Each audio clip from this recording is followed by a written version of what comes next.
آپ ایک ایک آدمی کو دعوت دیتے تھے. آج ذکر ہے حدیث میں حاتم کا. یہ صحابی ہے، آخر میں اسلام لائے، حضور صلی اللہ علیہ وسلم کی آخری زندگی میں اسلام لائے. یہ حاتم تائی کے بیٹے ہیں. حاتم تائی عرب کا مشہور سخی گزرا ہے.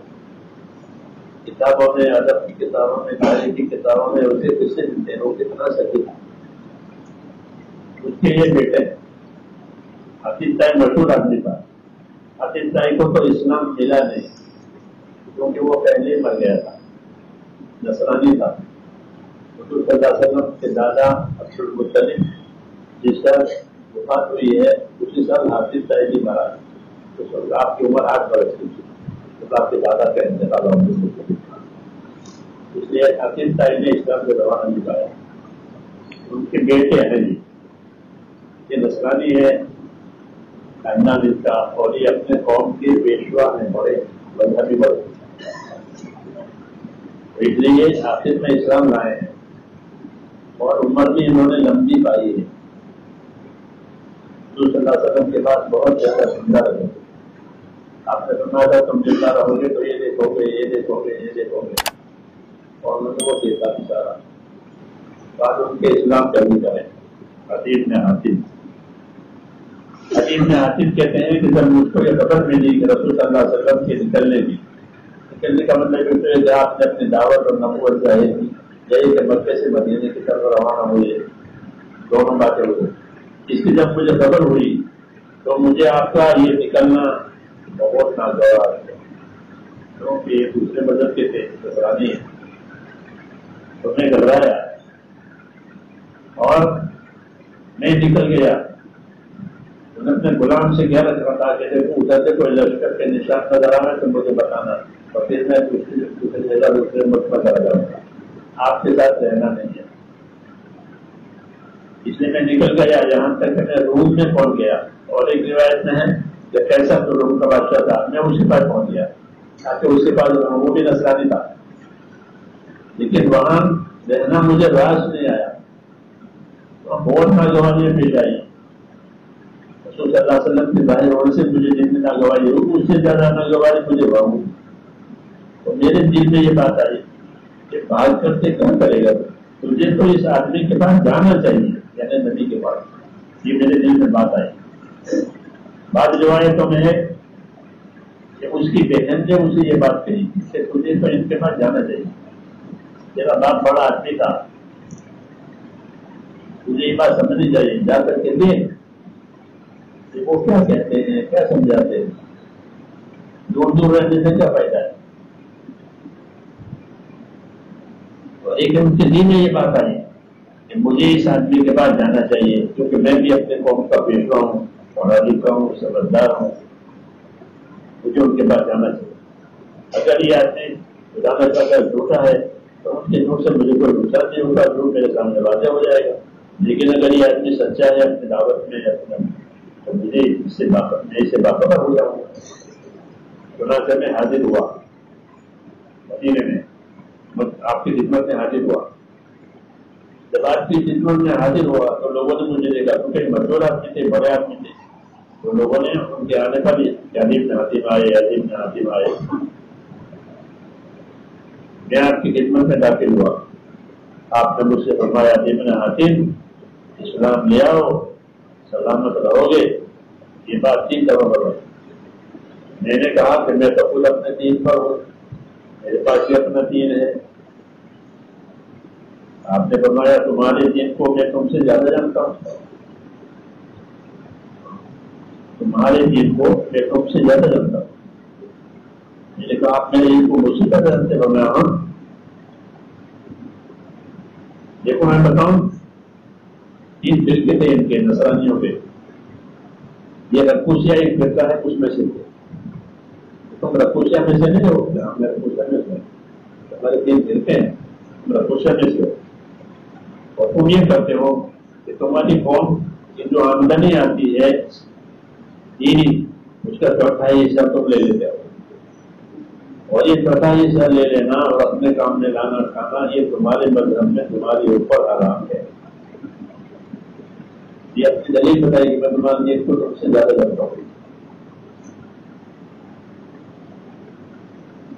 کئی بات ہے، یہ بات بالکل ہے. بقول تو کرا، یہ بات تو ہے کہ میں ایسا کرتا ہوں. میری قوم کی تو سرکاری اور اجتماعی آمدنی ہے، میں اس میں سے 1 حساب کرتا ہوں، دے دیتا ہوں جاتی، اور یہ میرے دین میں میرے لیے بنا.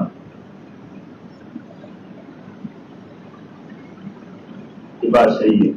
جب یہ بات ہوئی تو میں آگے نہیں بڑھ پایا اور میں نرم پڑ گیا. آپ نے فرمایا مجھ کو معلوم ہے تمہیں کون سی چیز اسلام میں داخل ہونے سے روکتی، مجھ کو معلوم ہے کیوں اسلام نہیں لا رہے. تمہارے دماغ میں یہ بات ہے کہ اسلام قبول کر کے کیا کریں گے؟ ان کے ساتھ تابعداری دینے والے، ساتھ دینے والے سب کمزور لوگ ہیں، یہ کیا کام کریں گے دنیا؟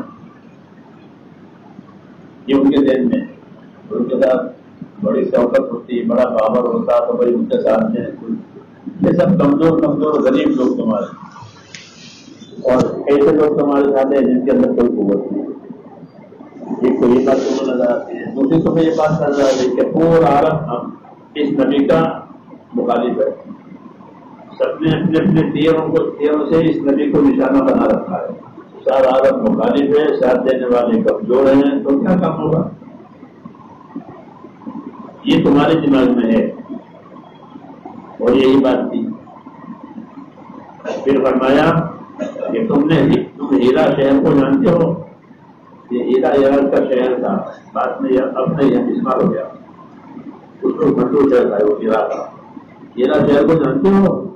میں نے کہا دیکھا تو نہیں ہے لیکن سنا.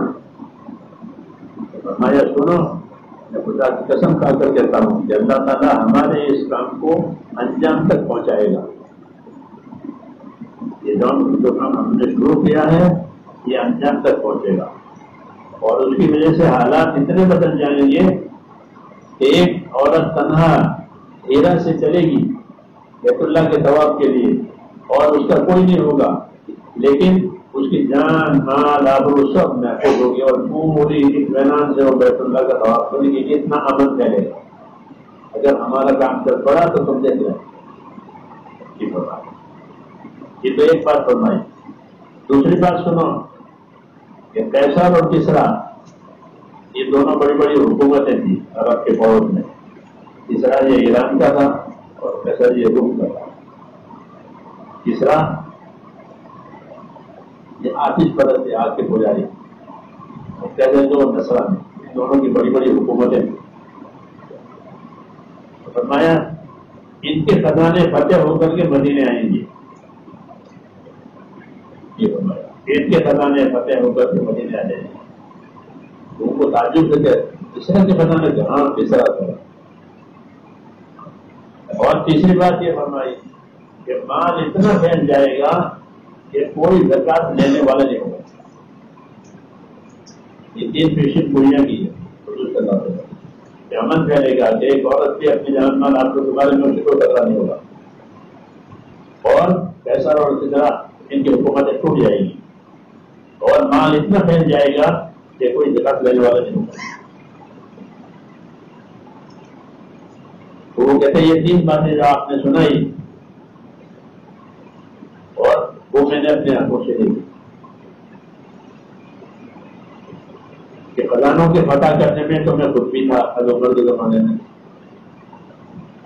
اور جو تیسری بات حضور نے فرمائی ہے کہ کوئی زکات لینے والا نہیں ہوگا، یہ بھی ہو کر کے رہے گی، کیونکہ آپ صلی اللہ علیہ وسلم نے بتائی ہے. انہوں نے یہ بڑھتے آیا تھا کے زمانے میں کوئی زکات لینے والا نہیں ہوتا. سب کی حالت تھی وہ غریبی، کوئی زکات لینے والا نہیں. لوگ زکات لے کے پھرتے ہیں حدیثوں میں، جس کے بعد جائے گا اپنا سمجھ کر تو وہ جائے گا آپ کو مجھے ضرورت نہیں، کل آتے تو میں آپ کی زکات قبول کرتا ہوں، آپ کی ضرورت نہیں. حضور صلی اللہ علیہ وسلم نے تو ان کی عمر کیونکہ لمبی ہوئی تھی. دوسری روایتوں میں ہے کہ آپ نے بتایا تمہاری عمر لمبی ہوگی تو تم اس کو دیکھو. یہ تینوں باتیں تو کہتے ہیں کہ یہ باتیں میں نے تھی، ان کی عمر بھی کافی لمبی ہوئی. ہوا کہ 110 سال کی عمر پائی تھی، کافی عمر پائی تھی، اور آخر میں اسلام لائے تھے رسول اللہ صلی اللہ علیہ وسلم۔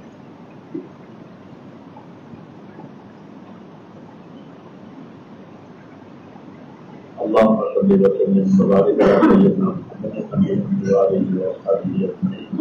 ربنا اننا آمنا فاغفر لنا ذنوبنا وقنا عذاب النار۔ ربنا آتنا في الدنيا حسنة وفي الآخرة حسنة وقنا عذاب النار۔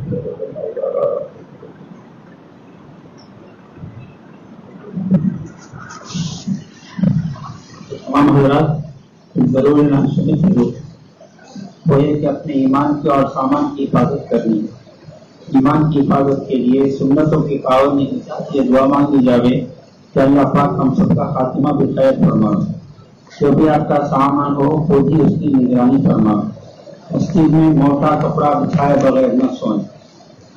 اب سنت میں کھانا کھا لیں، سنت میں آرام کر لیں۔ صبح کی نماز سے پہلے اپنے معمولات اور ضروریات سے بھی فارغ ہو جائیں۔ صبح صادق انشاء اللہ پاک ہمیں تہجد کی توفیق عطا فرمائے۔ صبح صادق انشاء 4:53 پر ہو۔ حق نگر حق نما پیشوا اے حبیب خدا